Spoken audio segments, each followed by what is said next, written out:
So over the last few weeks with the videos that I've made, I've been doing a lot of research and reading into the various different eras of Star Wars, from the High Republic all the way up to the sequel era. It has been a lot of fun. However, when I was looking into the events that led up to the rise of Skywalker, it's just been bugging me. I realised that the First Order-Resistance War makes absolutely no sense. It shouldn't even be a war. Now, I do want to just add the caveat that this isn't a sequel bashing video. I like The Force Awakens, I love the visuals of all the films, and I like some of the ideas behind the sequels. I just think that they were very poorly executed, and the main conflict between the Resistance and the First Order is one of the main reasons for this. So when I talk about the Resistance First Order War, what is it that I'm talking about specifically? Well, it's the events that begin in The Force Awakens with the First Order obliterating the New Republic and everything that follows all the way up to the defeat of Palpatine in The Rise of Skywalker. And why am I saying it makes no sense? Well, to break that down, we need to look at different things. So let's look at the participants. I mean, the First Order is essentially the remnants of the Empire that had retreated into the unknown regions at the end of the Galactic Civil War. It was a large portion of what remained of the Imperial Navy and included at least one superstar destroyer. Over the next 3 decades, they had occupied a large part of the unknown regions, they constructed secret shipyards, and they had begun a program of conscripting children to train as soldiers for their army. By the beginning of The Force Awakens, they had a force that was highly organised and very well trained. They were also far more technologically advanced. They had Resurgent-class Star Destroyers that were twice the size of the Imperial class and had addressed many of the weaknesses of their predecessor, such as the vulnerable command bridge, and they had faster fighter deployments as well.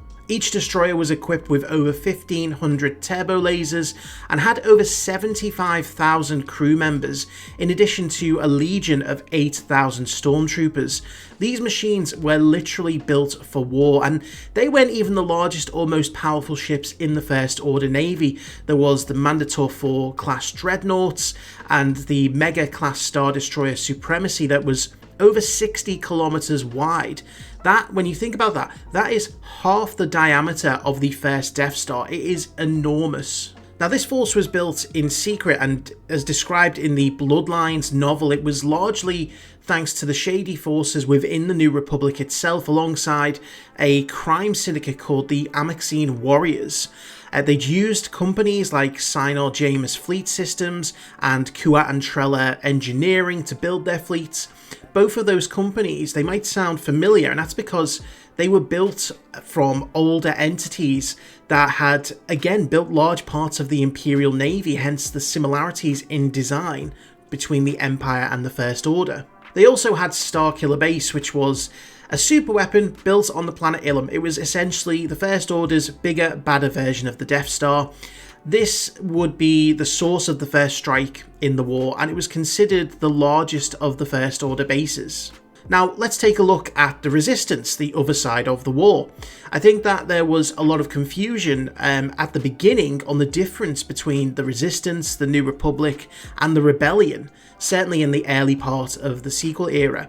It's probably one of the weaker aspects of the world building of that entire trilogy. We just didn't know exactly how the Resistance fit into the overall picture. Now, with a bit more clarity, we know that the Resistance was a splinter force built by General Leia after she was ousted from the New Republic Senate. She'd been pleading with the government to take the threat of the First Order seriously, but it fell mostly on deaf ears. So it's essentially a repeat of the Rebel Alliance, just far smaller. The New Republic had downscaled its military by 90% at the end of the Galactic Civil War, leaving only a small defense fleet in place. So Leia had some of their allies break away. They set up a headquarters on Dakar, which had previously been used by Saw Gerrera's rebels. Now, by this time, the First Order was publicly known to the New Republic. They didn't really believe that they were a threat, though, even after Leia had exposed First Order sympathizers within the Republic Senate, and this is why she wants to find Luke, because she knew that a conflict was brewing. Now, where things get a little messy is when we look at The Force Awakens into The Last Jedi, because in The Force Awakens, the Resistance only has 2 squadrons of mostly outdated X-Wings on Dakar. They were severely undermanned, they lacked resources and medical equipment. However, we see in the opening of The Last Jedi, which is supposed to take place almost immediately after the Battle of Starkiller Base, that they've got a number of frigates and a capital ship, the Radis, alongside a complement of bombers. Now, where had all these ships come from, and why weren't they present during the Battle of Starkiller Base?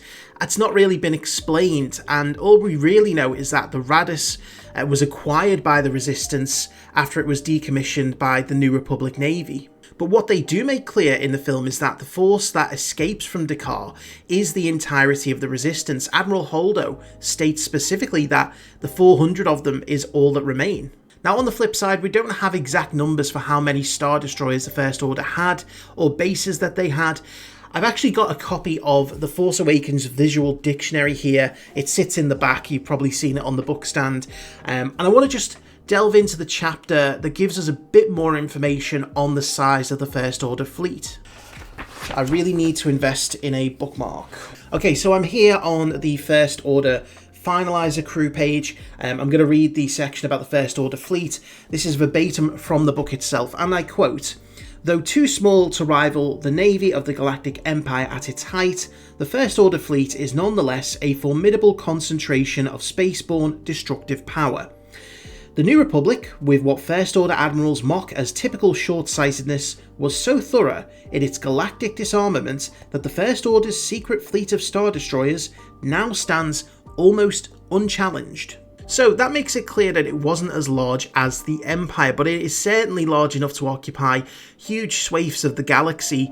Given that the Empire controlled over 1 million major star systems with around 25,000 Star Destroyers, I think we can imagine that a force of maybe around 2,500 First Order Star Destroyers would be required to take control. So if those numbers are even somewhat accurate, that would be 2,500 ships versus 4.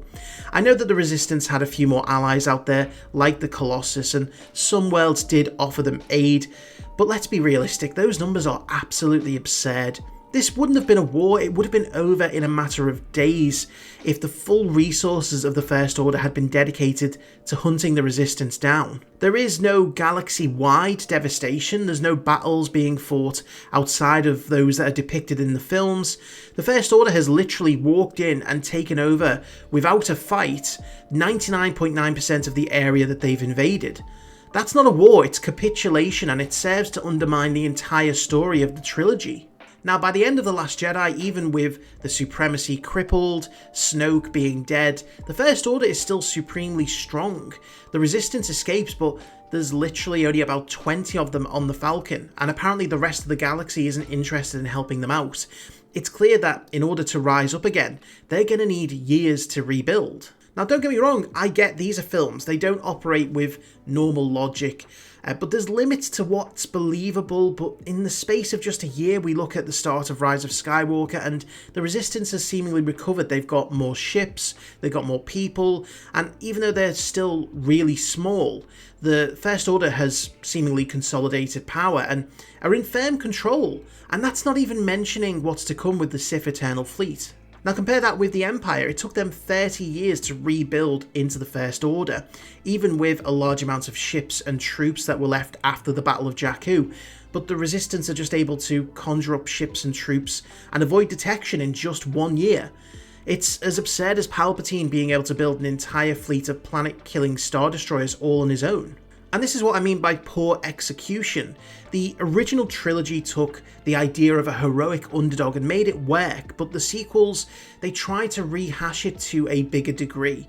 But because there was a lack of cohesion between the stories of each film, the galactic battleground is constantly changing in huge swings that just makes it feel like whiplash. And it's why the Citizens fleet that appears at Exegol feels so out of place.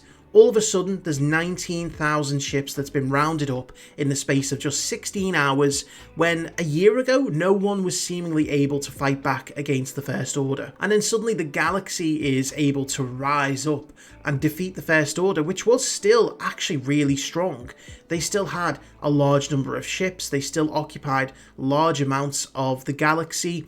They literally only sent one ship to Exegol, and there's no established navy to oppose them, and yet suddenly we see Star Destroyers falling out of the sky, and it's presented like it all happens at the exact same time as the Battle of Exegol. It's stupid. I mean, sure, the First Order lost a good deal of their leadership, but they aren't the Empire. They're a disciplined military that should have contingencies in place to continue to survive.